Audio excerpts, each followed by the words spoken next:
The first time I saw one, it was winter and the ground was too hard to take a shovel. The cemetery was a crust of ice over clay, the stones wearing wool caps of snow, and the wind making a sound like paper tearing around the angel at the gate. I was 28, back in my hometown, because my father's heart had finally decided it had buried enough people. He left me 2 things: the cottage by the old oak and a ledger with names and dates in his tight, spidery hand. On the first page he had written, "Lock the north gate by sundown. Sweep the chapel. And if you hear chewing after midnight, do not look." I smiled then, because my father had a mean sense of humor. But that night, at 3:13 a.m., I woke to the sound of teeth. Not the clean click of a jaw, not an animal gnawing bone. This was softer and worse. The slow grinding of damp bread in a hungry mouth. The steady, greedy wet of it. It came from the hill where the new graves lay, where the earth still slumped like a tired chest.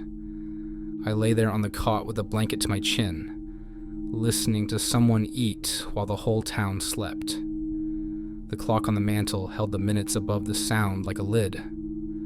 When I told Mrs. Keene, who ran the flower shop on Main, she untied her apron and shut the door behind me. "Your father didn't tell you," she whispered. "Tell me what?" Her hands were spotted with green. "The cemetery has patrons," she said. "They come after the mourners go. They do what mourners cannot. They eat." "What?" "Grief," she said, and then quickly, as if the room could hear her, "and the rest." She pushed a small paper bag into my hands. Inside, a twist of coarse salt. "For your pockets," she said. "It's rude to go empty-handed." I laughed again, because laughter is another kind of pocket. That night the chewing came back, and I did not look. But after the first thaw, when the ground softened and the robins had the good sense to return, I broke the rule. It was a Wednesday, and I'd spent the day mending stones, smashing frost out of their seams and pasting them with lime like a dentist with too many mouths. By dusk, my palms were raw. I ate soup from a tin and took a blanket outside. The sky was a bruise, and the town, farther down the hill, had pulled a quilt of yellow windows up to its chin. At midnight, I walked the rows, whispering names the way my father taught me, because the living know their own music, but the dead like to be sung to. I brushed snowmelt from Clara Rell's marker. She was 7, and from Frank Doyle's, he was loud, and from my sister's, Lena. I had not known he'd buried her here. We had not spoken in 6 years, not after I left and he stayed, and by the time I came back, the story had done what stories do, and made itself into a shape that would not fit in my hands. My father had told the town she'd moved. He had told me nothing. I left the blanket at Lena's stone. "I'm sorry," I said, which was both not enough and all language has to offer the dead. At 3:13 the chewing woke again, close, hungry as rain. I stood. A thin mist lay at shin height, and in it the grass looked like hair. The sound came from the far side of the soldier's plot, where the hedgerow goes thin, and the stones lean together like people sharing a secret. I took a handful of salt. My pocket felt heavier. I went. The moon was pale and stupid. I wished for clouds. The chewing stopped when I reached the hedgerow, the way a person stops talking when someone opens a door. "Hello," I said, because I am the kind of fool that asks the night for its name. Something moved between the stones. It unfolded the way a coat unfolds when you lift it from a nail. Long and thin, the sleeves dangling, the shoulders too bony. It had hands, I think, and a face that might once have been a face. but the skin sat wrong on it, like it had been put back on after a wash, still damp. The eyes were soft and lightless, as if someone had blown out a candle behind them. Its mouth was wrong in both directions. Too many teeth, but also not enough, and those teeth were dull like old headstones. It turned toward me and opened that mouth and breathed out a smell like lilies and wet dirt and the tin of blood you get when you bite your tongue on a winter morning. "Good evening," it said without moving its mouth. "Keeper." "Who are you?" I asked. "Hungry," it said, almost jaunty, as if we were neighbors at a fence. "You have crumbs." It pointed at my chest. I looked down. There, pressed into my sweater like a small wet flower, was a thumbprint of white. Salt. The bag in my pocket was open and leaking. I tightened my fist. "What happens if I give them to you?" It cocked its head. Its neck made a sound like fresh wood bending. "You keep your questions like coins," it said. "Toss that one." It smiled as if it had been practicing. Behind it, in the dark, other shapes were coming up from between the stones. They were not all the same shape, but they were all the same wrong. Bodies like folded things, mouths made for damp bread. The grass leaned toward them, like hair toward a comb. They huddled, amused, as if it was theater and I was the first act. "We eat what the living leave," the first one said. "Flowers. Coins. Names." "Names?" It tilted a finger toward Clara Rell's stone. The letters wavered. The R smudged like a cheek wiped roughly. "They do not need all their syllables," it said. "What else?" It pointed at the new graves. "Time," it said. "We like the hours you leave up top, the ones you spend kneeling here with your head bowed. The chapel takes the vows. We take the leftovers." "The chapel?"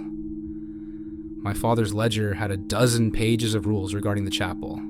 Sweep, polish, no mirrors, no salt. I thought then of the sliver of glass I kept in the cottage since the midnight wedding. That was not mine. The way water had hummed behind it at odd hours. The way lilies had started to smell like instructions. "They eat at the altar," it said. "We eat in the grass." It leaned closer. "They are choosy. We are not." Something edged up behind me. I did not turn. My father had taught me that as well. A man alone can be brave.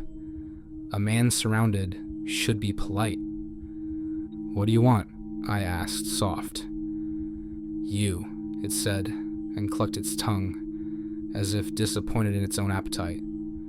"Not whole. A corner. A bite to go. How fortunate, Keeper, that you brought salt." I opened my fist. Salt dusted my palm like frost. The grave eater's eyes creased at the corners the way people's eyes do when they try to look kind. "Throw," it said. I didn't. It sighed. The sound carried bone. "Your father never threw," it said. "He always bargained." He had a good mouth for bargains. He gave us Tuesdays. He gave us names he did not use. He gave us his own sleep once for a winter, and, oh, Keeper, we were full. "My father kept the north gate locked," it said. "He swept. He watched. He fed us the way men feed dogs. Little bowls we are meant to be grateful for, the kind of gratitude that makes a mouth tame." It leaned in, so close its breath fogged my cheek. "But we are not tame. We come before stones, we come before lilies, we come whenever someone puts food in the ground." Behind it, something climbed onto a headstone and crouched there like a cat.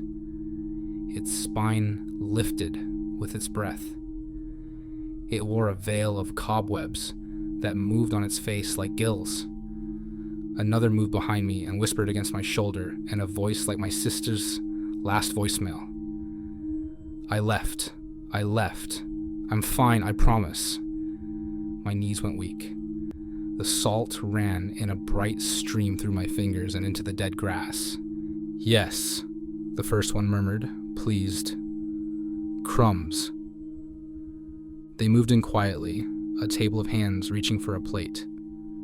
The nearest one put 2 fingers against my temple, and taste the thought there the way a child tastes, frosting off a knife. I saw Lena at 10 in the creek, behind the house. Her hair slicked flat, her eyes fever bright. I saw her at 19, taking the bus with a bag too light and no lunch.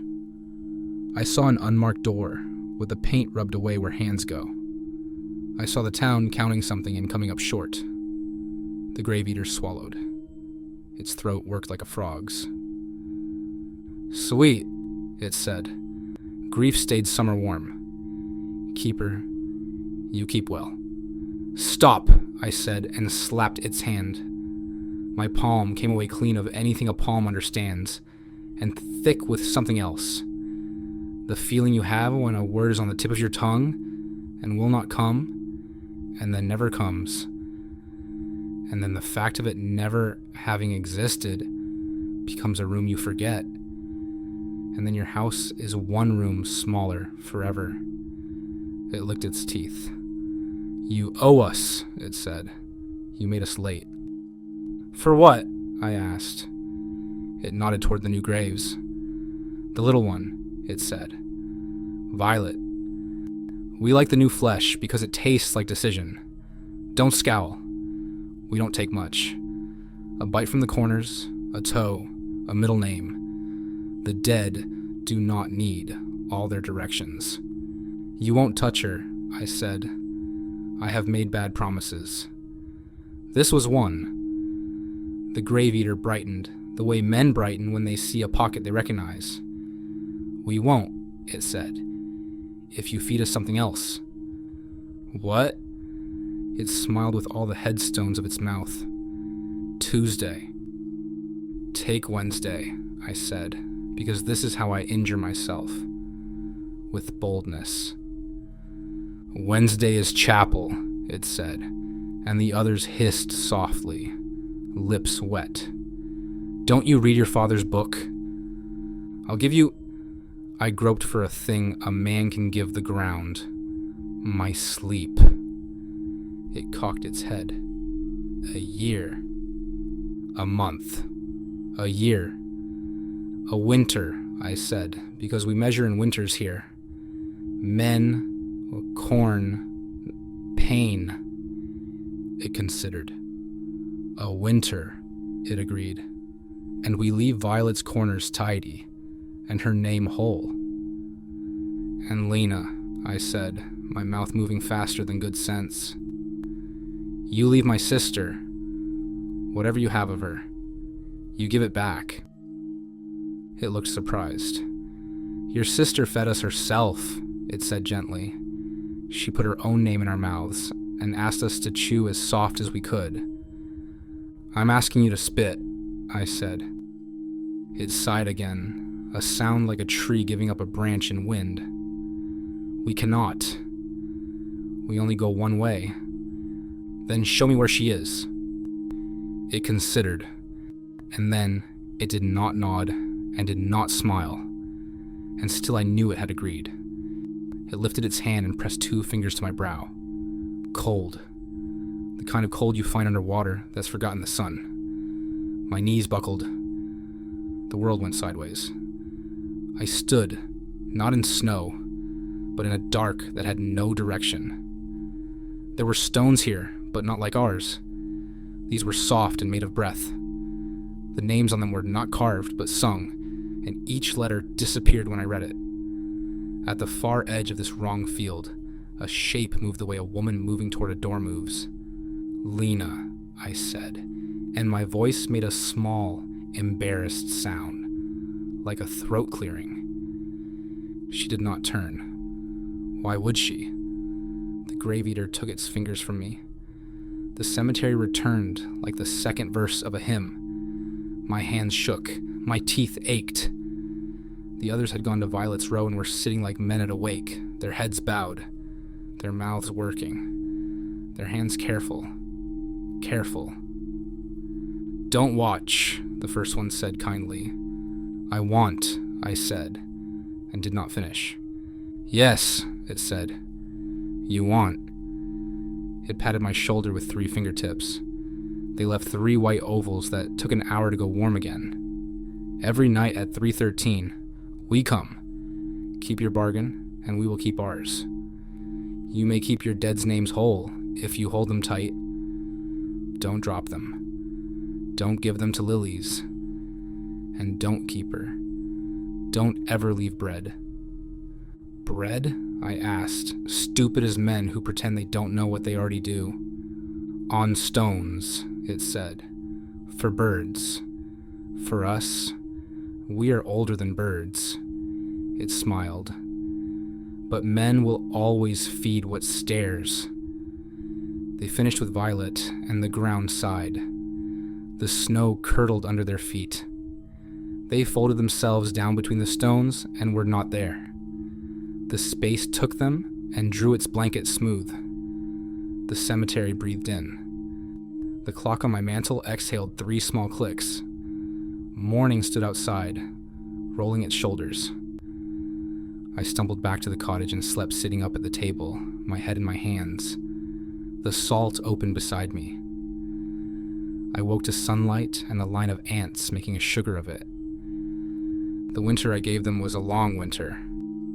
I do not remember the first snow, or the day the river froze, or the way the church roof looked under ice. I do not remember Christmas, though there is a box here with a ribbon I must have tied. When I try to remember, my tongue touches a blank place, where a tooth should be. It does not hurt. It is just missing. That is a worse kind of hurt. But Violet's name is whole. It shines on her stone in a straight, brave line. Her mother brings daisies and pennies and a toy horse, and leaves them all, and nothing eats them but weather. I walk past and do not look down to where corners might be lighter. I do not listen for chewing. The grave eaters come and go. We do not talk much now. Sometimes, though, at the wrong hour, I wake and hear that slow, wet grind and remember that I offered Lena to my questions, and the questions ate. There is a door here that bites. I put my hand through it anyway. On the first thaw, Mrs. Keene brought a basket to the cottage. Hard rolls, a jar of honey, fat white lilies with yellow throats. Not lilies, I said, and she looked at me like I had put a coin in my mouth at dinner. What do you feed them then? She asked. Nothing, I said, and everything. She nodded, as if I had said something wise instead of what it was. Tired. On the last page of my father's ledger, he had written, "When you leave the gate open. Someone will find it. They always do." I think he meant that the living replace each other, not just in houses, but in jobs that require night and hands and bargains. Still, when I go to the north gate at dusk, when the wind smells like paper around the angel, I lock it tight. Let the next keeper climb. When you come here, and you will, because the town is small and the river is patient, do not bring bread. Do not bring lilies. Bring names. Polish them with your mouth and lay them on the stones like coins. Tell the little ones about your hands. Tell the big ones they were more than a job.